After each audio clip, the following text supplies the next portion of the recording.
Não, porque o Banco Central divulgou hoje que o setor público consolidado fechou o mês de novembro de 2023 com um déficit primário de 37 bilhões de reais. É o pior resultado desde novembro de 2016. Os dados englobam o governo central, estados, municípios e estatais, excluindo empresas como Petrobras e Eletrobras, além de bancos públicos como a Caixa Federal e o Banco do Brasil. Na comparação com novembro de 2022, o mesmo mês, o déficit aumentou cerca de 17 bilhões de reais. Já a dívida bruta do governo geral subiu para 73,8% do PIB, uma alta de 0,1 ponto percentual.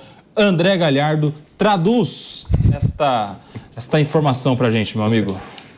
Bom, em primeiro lugar, é importante a gente destacar que é, de fato, um problema. A gente tem um déficit público, então não vou dizer o oposto, que isso não é um problema, mas, de todo modo, é preciso recordar aqui que esse déficit, quando a gente tem déficit, significa que o governo gastou mais do que arrecadou. Eu falei anteriormente aqui que o Brasil fez o primeiro resultado primário, que é isso, a diferença entre receitas e despesas.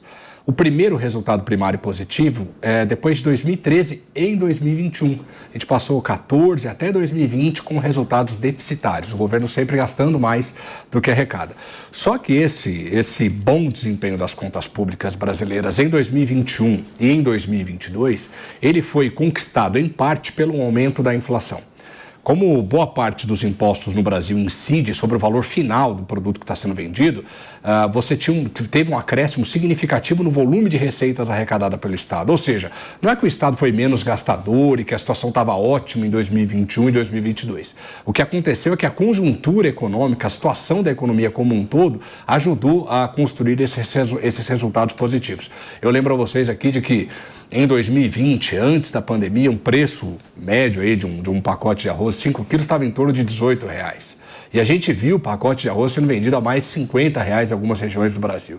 Então você está pagando muito mais ICMS, você está pagando muito mais PIS e COFINS, alimentando, portanto, os cofres, tanto dos governos estaduais, nesse caso, com o ICMS, quanto do governo federal, nesse caso, com as contribuições do PIS e do COFINS. Com a inflação mais baixa, porque, embora não pareça, porque as coisas ainda estão muito caras, mas a inflação está convergindo para patamares mais baixos, a arrecadação do Estado também tem sido um pouco pior ao longo do ano de 2023 e deve ser, em boa parte, pelo menos na primeira metade do ano de 2024. Lembro aqui que as projeções medianas ali, não é nem muito otimista, dão conta de que no mês de maio a inflação acumulada em 12 meses deve chegar em 3,3% aqui no Brasil, bem perto do centro da meta, que é de 3%. Então, em resumo, o Brasil ainda tem resultados insatisfatórios nas contas públicas, mas em boa parte isso é explicado pela normalização do ambiente macroeconômico aqui no Brasil. A inflação cedeu e a arrecadação brasileira também enfrenta um pouco de dificuldade nesse momento. João Bellucci, a gente está falando de inflação aqui e em 2023 a gente teve um número final de inflação muito abaixo do que se esperava, não é isso, André? A gente teve cerca de 4,7% nos 12 meses. Ainda vai sair o dado oficial, mas é isso. Essa é a projeção, não é? Essa é a projeção. Cerca de 4,7% de inflação em 2023, um dado muito positivo diante de todas as expectativas, de todas as projeções que se faziam no início do ano, principalmente se a gente se compara com os irmãos argentinos aqui, que estão vivendo quase 140% de inflação anualizada, então é um número positivo. E aí, méritos para quem? Para o ministro da Fazenda ou para o presidente do Banco Central? Eu acho que o mérito está na aprovação da reforma tributária, porque ela é um recado para o mercado financeiro no sentido de, a gente não vai quebrar como Estado porque eu vou socar imposto em todo mundo aqui, então fica tranquilo o mercado financeiro. Acho que é nesse sentido que ajudou em tudo, né? Porque o importante para o ambiente econômico é essa sinalização do Estado, né, no caso a União, de que não vai quebrar, de que vai ter caixa. Ela sinalizou perfeitamente com a reforma tributária, tacando bastante imposto na gente. Agora, o que eu acrescentaria, que talvez o déficit ele é normal em novembro, auxilia muito a questão do 13º, né, que são o 13º, a folha de pagamento aumenta nesse período também, já seria natural um aumento, né, de despesa. Agora o aumento é de 85%, né? Não é um aumento simples, né? Foi de 85%. O governo, ele demonstra a todo instante, na verdade, não ter um plano claro do que quer fazer. Não está muito claro. A gente tem o presidente viajando a todo instante, não diz, nessa área vamos fazer isso, naquela área vamos fazer aquilo. Aparentemente está tocando o dia a dia sem deixar clareza do que quer fazer. E aí o rombo acaba sendo natural, já que não há clareza de para onde vamos. Ô Palumbo, eu fiz a pergunta pro João, vou retransmitir a você, porque a gente tem no Brasil, já há algum tempo, uma certa independência, autonomia do Banco Central, que é o ente responsável por manter o valor da moeda, né? A autoridade monetária nacional. E a gente viu no início de 2023, um grande conflito do próprio presidente Lula com o presidente do Banco Central, o Campos Neto, e que levou o Campos Neto a sofrer, principalmente no primeiro semestre, uma pressão gigantesca para abaixar a taxa de juros, né, que estava em 13,75, é isso? No começo do ano passado, e onde já se viu juros tão altos, que o Brasil é recordista, que o Brasil está fora do que está praticando no mundo, que esse cidadão, né, nem se referia ao nome do Campos Neto, falava, esse cidadão ele falou que não ia se meter nisso. Está pensando, exato, que é quem para fazer isso e não sei o quê. E o Campos Neto se manteve firme, aguentou a pressão. Depois a gente teve a entrada do Galípolo no colegiado que toma conjuntamente as decisões a respeito da taxa de juros. E o Fernando Haddad entrou no meio dessa disputa aí para tentar apaziguar, unir as pessoas, conciliar e tal. E, de alguma forma, conseguiu um consenso ali para, a partir, se não me engano, do segundo semestre, baixar de 0,5% em 0,5%. Não é isso, André? 0,5%, a ponto de, se gerar uma projeção para o fim deste ano, 2024, chegarmos a uma taxa de juros de 9%. Foi importante o Campos Neto manter firme a sua posição quando foi pressionado no início do ano passado para que a gente chegasse nesses números de inflação, não nesse que está aqui embaixo de rombo, mas no número de 4,7% de inflação em 2023? Eu acredito que sim. Ele tem que ter a autonomia como se manteve firme. E nós tivemos um chefe do Poder Executivo que falou que não ia fazer nenhum tipo de ingerência e muito pelo contrário. Quando não era ele, eram os seus aliados ou aliadas, né, que ficavam o tempo todo, inclusive tweetando nas redes sociais e querendo pressionar o chefe do Banco Central. Isso é um absurdo. Nós não podemos ter um governo gastão, a gente não precisa ser especialista em economia como o André para entender que se você gasta mais do que você arrecada, a casa vai cair, esse país vai quebrar. A matemática não é tão simples quanto parece, mas é óbvio que se você gasta mais do que você arrecada, não tem condição disso aqui dar certo. E a reforma tributária, voltando ao assunto anterior, a gente tem que mexer nos altos salários. E não é o que a gente vai ver, lamentavelmente, eu espero que a gente não... Administrativa, né? Administrativa, exatamente. A gente não pode, mais uma vez, desculpa, Kobayashi, a gente não pode pensar só naquele funcionário do baixo escalão, que é o que eles gostam, eles adoram fazer isso. Eu tenho meu pai, que está com 90 anos, meu pai dava aula de manhã, tarde e noite. A minha mulher também dá aula no Estado, na Prefeitura, agora se licenciou do Estado, e ganhando R$3.000. Não é um salário digno de um professor, que é uma das profissões mais nobres que se tem na face da Terra, que passa conhecimento, que passa estudo.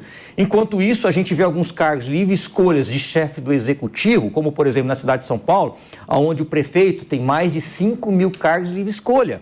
Aí ele é amigo do fulano de tal, eu sou amigo da Mônica, gosto dela, vamos colocá-la na subprefeitura da Lapa. Ela vai ter um salário de mais de R$30.000. Tô topando.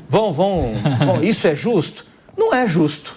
É muita injustiça, principalmente com aqueles funcionários que prestaram concurso, que levam a educação nas costas, como os professores, e que, repito, ganham uma merreca, porque eu tenho pai que é professor, a minha mulher é professora, e eles ganham muito pouco pelo tanto que eles trabalham.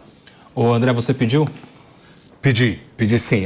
Na verdade, eu acho que eu queria trazer essa coisa para a discussão de que o Lula praticou ingerência.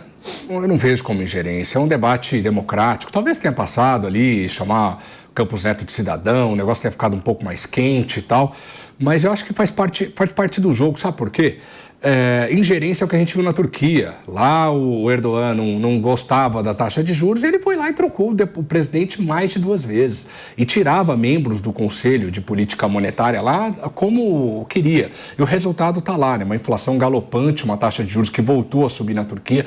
Isso é ingerência. Eu acho que faz parte do ambiente democrático o presidente discordar da taxa de juros. Eu digo mais aqui, a taxa de juros foi muito alta, 13,75%. 4%, é um remédio muito forte para uma economia que tinha uma inflação que era elevada, é verdade, existiam riscos latentes, mas o Banco Central poderia ter começado antes esse ciclo de cortes da taxa de juros. E vai errar de novo caso mantenha a posição do presidente do Banco Central, Roberto Campos Neto, que já se pronunciou publicamente dizendo que o fim do ciclo de cortes da Selic teria a taxa básica de juros no Brasil, uma taxa de juros contracionista, ou seja, uma taxa de juros que diminui o ritmo da atividade econômica. O que a gente precisa agora é de estímulo responsável. Ninguém quer sair aqui cortando juros de forma irresponsável, ninguém quer criar, ou eu, né, no meu entendimento aqui, não acho válido sair gastando mais do que arrecada de forma indiscriminada. Não é disso que se trata. Mas está na hora da gente dar um impulso que a economia brasileira precisa, seja para resolver nossos problemas conjunturais, seja para resolver os nossos problemas estruturais. Eu acho que, nesse aspecto, a gente tem que caminhar justamente porque até o Bellucci falou aqui sobre as viagens do Lula. Acho isso importante. Acabo de receber a informação aqui que o Brasil fechou o ano com um superávit comercial de perto de 99 bilhões de dólares. Isso é mais que 50% maior que o recorde anterior que havia sido batido em 2022, 62 bilhões de dólares. Então, isso é importante, o Brasil precisa exportar mais, que isso gera emprego, a gente precisa de impulso e não de uma tentativa de bloquear a atividade econômica brasileira nesse momento. Mônica Rosenberg, o André citou aqui o presidente da Turquia, que foi lá e mudou a autoridade como podia para reduzir na marra a taxa de juros, não é isso? Mas aqui o presidente Lula não fez porque não pode, né? Porque a crítica existia. A gente tem uma lei aprovada há 2, 3 anos, vou checar aqui, que dá autonomia para o Banco Central e que não permite que o presidente do Banco Central seja trocado à livre escolha do presidente. Porque se pudesse, você acha que a gente teria já uma mudança no começo do mandato? Não sei, é difícil dizer isso, mas o que houve, na verdade, apesar dos atritos iniciais, houve um funcionamento ali que hoje estão alinhados, até comendo churrasco junto. E é importante dizer que o fato de eles estarem agora alinhados é muito saudável para o Brasil e para a economia, é muito bom. Agora, eu queria lembrar e explicar por que esse número aí é preocupante. O André até comentou que não é um número catastrófico, mas a gente tem sempre que olhar para a tendência. E quando existe uma tendência de déficit, significa que vai ter dívida. E a dívida precisa ser financiada. E como o governo faz para financiar a dívida? Ele precisa vender papel. E quando ele precisa vender papel, precisa vender títulos, para esses papéis serem interessantes para ser comprado, tem que subir os juros. Então, isso é que preocupa um pouco o mercado, é que você começa a entrar nesse ciclo aí que acaba na subida de juros, e a hora que nós temos um mercado preocupado, ele vai reagir de uma forma que não é o que a gente gostaria. Então, é nesse sentido que o déficit é uma notícia um pouco preocupante, mas, novamente, o número não é catastrófico e vamos esperar que o Banco Central continue segurando.